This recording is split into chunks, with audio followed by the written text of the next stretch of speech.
Hey everyone, I just want to show you something that has helped me a lot in my life. This is something I learned when I was in a grieving group at a hospital in Vancouver. And I was there to support my husband because I thought he needed to go to a grieving support group. And he was there to support me because he thought I needed to go to a grieving support group.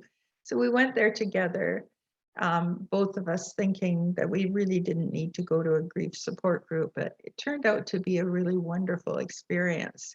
And I learned a lot from it. And one of the stories that one of the social workers who was running the meeting and also participating in the meeting, she did this exercise with us on a whiteboard, and I want to do the exercise with you. And I hope it contributes to somebody who's grieving right now, like it did to me when this person did it for me. So what the story was that she was telling was that there was a woman whose son had died. It was a car accident or something. And so this woman, if you can imagine, this is her life. Her life was completely just immersed in grief. So the grief covered every area of her life.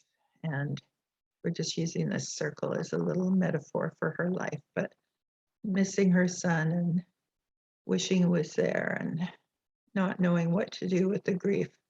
It covered every single part of her life. And what she wished for and what she hoped for was that somewhere in her life she would get things under control and that her life would look more like this, where the missing her son would be kind of like always a part of her. She knew that she would never forget him and that he would always be a part of her life, but that the percentage of her whole life that her grief took up would be narrowed down to something manageable like this. And so that's what she hoped for, and it didn't happen. She couldn't get it gone. And what she realized was that she had to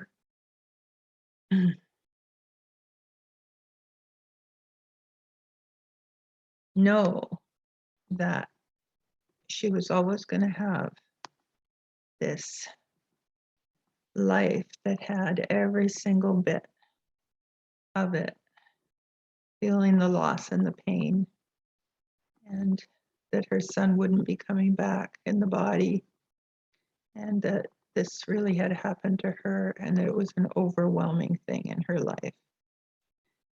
And then she came to the realization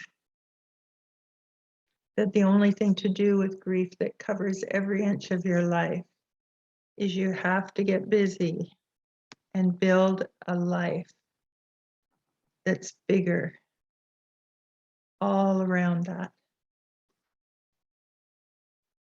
And that is what is called the fried egg model of grief.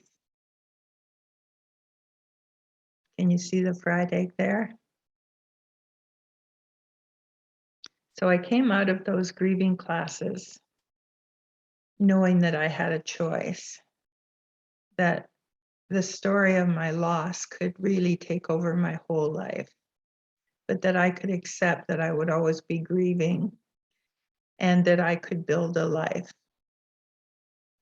that was big and would honor the memory of my loved one. So I wanted to share that with you, and I hope it makes a difference for someone today. The fried egg model of grieving.